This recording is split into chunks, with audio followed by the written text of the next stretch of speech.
पाकिस्तान पे इसके क्या मुतवक्को जो इस पर नताइज मुरतब हो सकते हैं। और शशि थरूर साहब को देख रहा हूँ। New Delhi thinks something has changed from within Pakistan?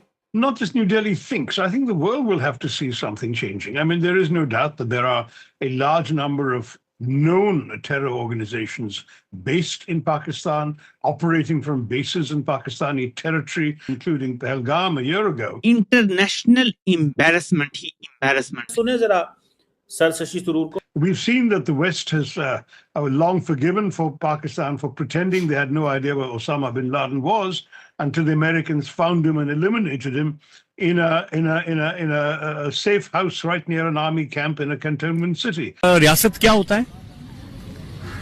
दहशतगर्द होते हैं। ये आपको पता नहीं था पाकिस्तान दहशतगर्दी कराता है।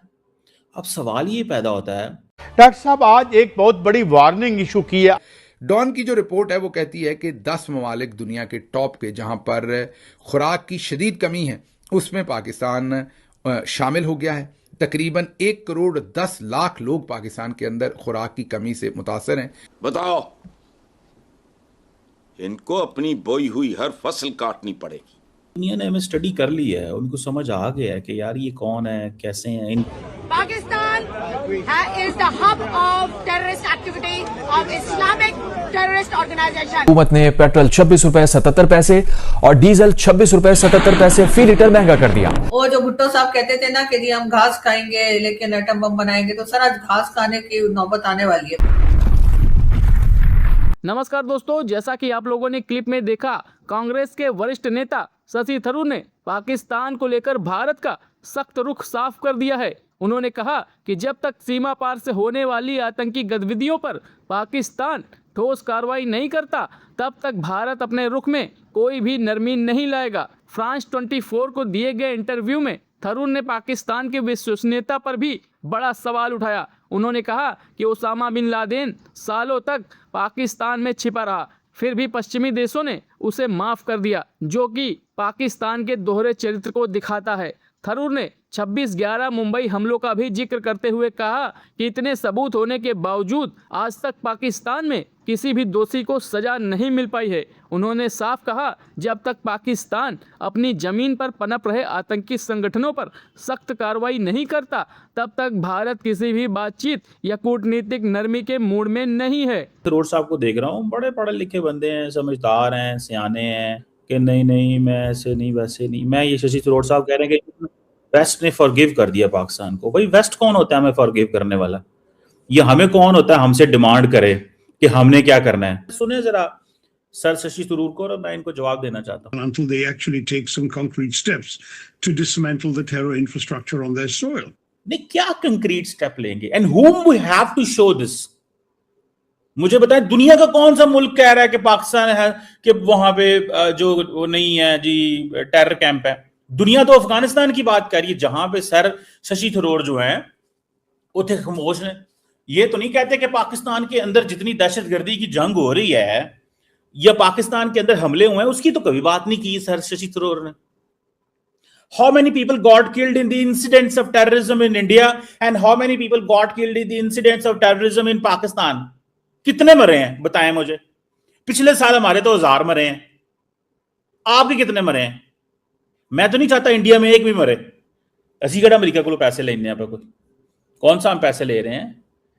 कर्जे ही देते हैं ना वो हमें थ्रू IMF वर्ल्ड बैंक के देते हैं, तो थैंक यू। हम तो अमेरिका का भी थैंक यू कहते हैं, बाकी भी यूरोपियंस भी उसमें बोर्ड मेंबर है, उनके भी वोट हैं, सबका थैंक यू कहते हैं हम। Was until the Americans found him and eliminated him in a safe house right near an army camp in a cantonment city in Abbottabad. So the fact is that this is the Pakistani record of duplicity with the rest of the world. नहीं, मुझे ये बताएं, तो दुनिया के कौन से शहर में दहशतगर्द नहीं थे? क्या लंदन में नहीं पाए गए? मैड्रिड बॉम्बिंग नहीं हुई? कहाँ नहीं हुई? देखिए, इस वक्त पाकिस्तान जो रोल प्ले कर रहा है, चले बड़ी अच्छी बात है कि लोगों को बुलाकर बातचीत कराने की कोशिश की जा रही है, लेकिन कोई आ तो नहीं रहा। ईरान के जो लोग आए हैं वो तो आज चले जाएंगे और अमेरिकन तो अभी पहुंचे भी नहीं, और अमेरिकन ही ज्यादा आने की कोशिश कर रहे हैं बातचीत के लिए। ईरान की तरफ से तो इतना ज्यादा इंटरेस्ट शो भी नहीं किया जा रहा, थोड़ा बहुत है, लेकिन बहुत ज्यादा तो अमेरिका ही दिखा रहा है। इसका मतलब है हम अमेरिका का काम कर रहे हैं। लेकिन ये सब चीजें सर जिसपे हम एकदम से कह रहे हैं कि हम बड़े रेलिवेंट हो गए, लोग हमारी तरफ देख रहे हैं, लेकिन हमारे वो लोग जो मुल्क चलाते हैं या गवर्नमेंट्स बनाते हैं जिसमें कि मिलिट्री एस्टैब्लिशमेंट भी है, हमारी गवर्नमेंट भी है, ये लोग आम लोगों की तरफ कब देखेंगे? सर कल रात को फिर फ्यूल प्राइस बढ़ा दी गई है, और कोई ऐसा नहीं कि 2, 4, 10 रुपए बढ़ा दिए इन्होंने एक साथ जो है वो 26 रुपए से भी ज्यादा जो है वो फ्यूल प्राइस बढ़ा दी है, डीजल की प्राइस भी बढ़ा दी है। तो लोगों की तो जैसे हालत खराब हो गई है। लोग सिर्फ ऐसा नहीं है कि सिर्फ गाड़ी में फ्यूल डालने के लिए ही ये महंगाई आएगी, बल्कि हर चीज महंगी हो जाएगी। आप मार्केट में अगर एक ब्रेड लेने जाएंगे तो वो भी आपको पहले से महंगी मिलेगी। तो लोग तो अफोर्ड नहीं कर पा रहे। पाकिस्तान में जितनी ज्यादा अनएम्प्लॉयमेंट बढ़ती चली जा रही है वो उसकी तरफ भी गवर्नमेंट नहीं देख रही है। वर्क फ्रॉम होम कह तो देते हैं कि जी वर्क फ्रॉम होम करें, और स्टूडेंट्स को भी घर बैठा दिया है सर, 3 दिन की छुट्टी हो गई है, फ्राइडे सैटरडे संडे, और कहा यह जा रहा है कि जी हम एनर्जी क्राइसिस में हैं, हम एनर्जी बचा रहे हैं। सर कोई चीज तो अपनी तो ठीक चल रही नहीं है, और ये अमन कराने निकल पड़े हैं तो किस लिए? ट्रम्प के कहने से ना, खुद तो नहीं ये गए। और अगर इतना इनको अमन कराने का शौक था तो सर जिस वक्त ईरान की जो रिजीम जिसको मार डाला गया, जब उन्होंने अपने कंट्री के अंदर 35,000 लोग मार दिए, तब हमें ख्याल नहीं आया कि हम जाकर उनको रोकते और कहते कि जी आप अपने लोगों को मत मारिए, आप इस तरह के जुल्म मत कीजिए। उधर तो हम गए नहीं। उसके बाद हमें गजा और बाकी लोगों की बड़ी फिक्र पड़ी रहती है। अपने यहाँ बलोचिस्तान का होश है ना, हमें KPK का होश है, लेकिन हाँ हमारे यहाँ बस ये जो बार बार पीस टॉक के नाम पे जो करवाया जा रहा है, जिसमें यकीनन हमें कुछ ना कुछ बेनिफिट तो हो रहा होगा, इसलिए कि बगैर बेनिफिट के तो सर हम कोई काम करते नहीं है। लेकिन वो बेनिफिट भी उन्हीं लोगों के हाथ में जा रहे हैं सर, जो लोग ये सारे अरेंजमेंट्स कर रहे हैं। जो आम पब्लिक है सर उसका तो अभी भी हाल खराब है। आप कभी फ्यूल प्राइस बढ़ा रहे हैं, कभी कुछ बढ़ा रहे हैं। कितने ही दिन से जो है पूरा शहर एक तरह के लॉकडाउन की हालत में रखा हुआ है, ना मेडिसिन पहुंच रही है हॉस्पिटल्स तक, ना शॉप्स तक या मेडिकल स्टोर तक। लोग बड़े परेशान हो रहे हैं। आज बहुत शोर, क्योंकि लोगों ने बहुत सोशल मीडिया पर भी बहुत इनको लान तान किए, तो इन्होंने तंग आके कुछ गाड़ियों को इजाजत दी है कि वो इस्लामाबाद में दाखिल हो सकती है मेडिसिन वाली। और अभी तक जो है, वरना आम लोग जो पाकिस्तान में लोग रहते हैं सर उन्हें तो कोई फायदा नहीं हो रहा है। लेकिन हाँ ये अपने लिए कि अपनी पोस्ट लेने के लिए, अपनी वाहवाही कराने के लिए सारे काम कर रहे हैं। और पाकिस्तान शायद वो वाहिद न्यूक्लियर पावर कंट्री है जो हर वक्त या तो कर्जों में डूबी रहती है, या जिसकी अपनी सिक्योरिटी इतनी खराब है कि कभी कहते हैं कि ईरान उठा के ले जाएगा न्यूक्लियर बम हमारा, तो कभी सऊदी अरेबिया को दे दिया जाएगा। सर क्या क्या बातें की जाती है सर। इतनी हिफाजत तो उसने हमारी नहीं की है न्यूक्लियर एसिड्स बना के, जितनी हम उसकी करते रहते हैं।